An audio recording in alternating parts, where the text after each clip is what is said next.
So far, several hundred new cases have been reported across the country in the last 2 weeks.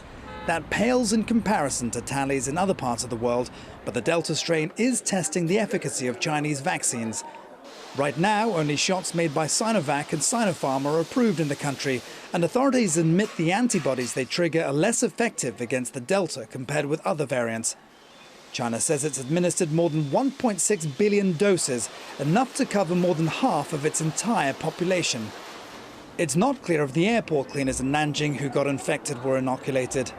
Data showed the Delta variant transmits more easily even among those who've had more effective shots, including those produced by Pfizer and Moderna. I think what we've seen so far from around the world is that all the vaccines are struggling with the Delta variant. Some may be struggling more than others, but still the vaccines are providing protection against severe disease. So whether it's an mRNA vaccine or an inactivated vaccine, there's still protection against severe disease. Ben Cowling is an infectious diseases and public health expert at the University of Hong Kong.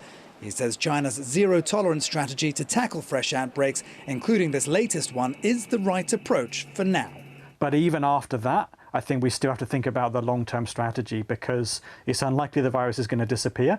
And even in populations that are highly vaccinated, there may still be transmission, there may still be the virus, but the impact will be much, much lower. So far, no deaths linked to the latest spread have been recorded. Some of China's leading scientists say the country needs to move towards ending the zero COVID-19 approach and to limit upheaval to people's lives, particularly in the run-up to the Beijing Winter Olympics early next year.